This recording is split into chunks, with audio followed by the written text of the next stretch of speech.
ಏನೇ ನೀನು ನನ್ನ ಮಗನಿಗೆ ಅಂತ ಜ್ಯೂಸ್ ತಗೊಂಡು ಹೋಗ್ತಾ ಇದ್ದೆ, ಡಿಕ್ಕಿ ಹೊಡೆದು ಬೀಳಿಸ್ಬಿಟ್ಟಿಯಲ್ಲ, ಮತ್ತೆ ಹೋಗಿ ತಗೊಂಬರಕ್ಕಾಗತ್ತಾ ನಂಗೆ?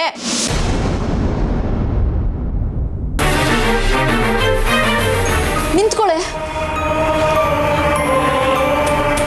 ಯಾಕೆ ಅಳ್ತಿದ್ಯಾ? ಮತ್ತೆ ಶಿವುಗೇನಾದ್ರು? ನಿನ್ನ ಮಗ ಗಟ್ಮುಟ್ಟಾಗ ಇದ್ದಾನೆ, ಹೆದರ್ಕೋಬೇಡ. ಮತ್ ಯಾಕೆ ನೀನು ಅಳ್ತಿದ್ಯಾ? ಶಿವುಗೆ ನಾನು ತಕ್ಕೊಳ್ಳಲ್ವಂತೆ. ಯಾರು ಹೇಳಿದ್ರು ಹಾಗಂತ?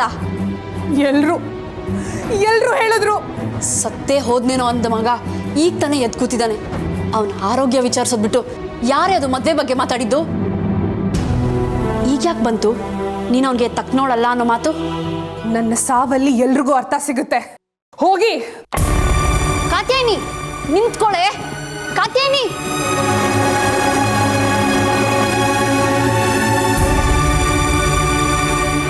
ಅಪ್ಪ, ಅನಾಥೆಯಾಗಿ ಅಳಿತಿದ್ದೋಳನ್ನ ಕರ್ಕೊಂಬಂದು ನಿಮ್ಮ ಮಗಳ ಸ್ಥಾನ ಕೊಟ್ಟಿದ್ದೀರಾ, ದತ್ತು ಸ್ವೀಕಾರ ಕೂಡ ಮಾಡ್ಕೊಂಡಿದ್ದೀರಾ. ಅಷ್ಟು ಸಾಕು. ನಿಮ್ಮ ಹೆತ್ತ ಮಗಳಿಗೆ ಸಿಗ್ಬೇಕಾಗಿರೋ ಸುಖ ನನಗೆ ಬೇಡ ಅಪ್ಪ.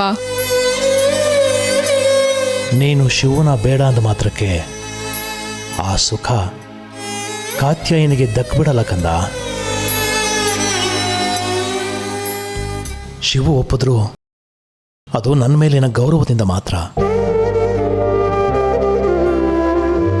ಇಷ್ಟು ದಿನ ನಾನಾಗೇ ಅರ್ಥ ಮಾಡ್ಕೊಳ್ದಲ್ಲಿ ಸೋತ್ಬಿಟ್ಟಿದ್ದೀನಿ. ಈಗ ಶಿವು ಬಾಯ್ಬಿಟ್ಟು ಹೇಳಿದ್ಮೇಲೂ ಅರ್ಥ ಮಾಡ್ಕೊಳ್ಳಿಲ್ಲ ಅಂದ್ರೆ ನಾನು ಸ್ವಾರ್ಥಿ ಆಗ್ಬಿಡಲ್ವೇನಮ್ಮ?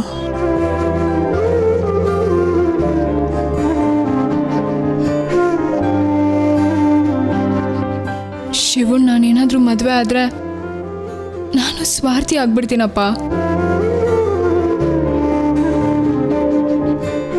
ನಿಮ್ ಕೈ ಮುಗಿತೀನಪ್ಪ. ಕಾತ್ಯಾಯಿನಿ ಶಿವು ಮದ್ವೆನ ಆದಷ್ಟು ಬೇಗ ಮಾಡಿ ಮುಗಿಸ್ಬಿಡೋಣ, ಅದೇ ನ್ಯಾಯ.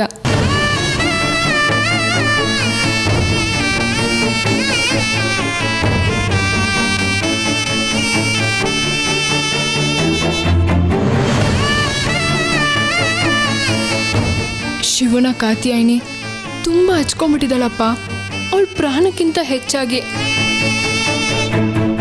ಈಗೇನಾದರೂ ಮದುವೆ ಬೇಡ ಅಂದರೆ ತಡ್ಕೊಳ್ಳೋ ಶಕ್ತಿ ಅವಳಿಗಿಲ್ಲ ಅಪ್ಪ. ಅಣ್ಣ, ಕಾತ್ಯಾಯಿನಿ ಅಳ್ಕೊಂಡು ಆಚೆ ಓಡೋದ್ಲಣ್ಣ.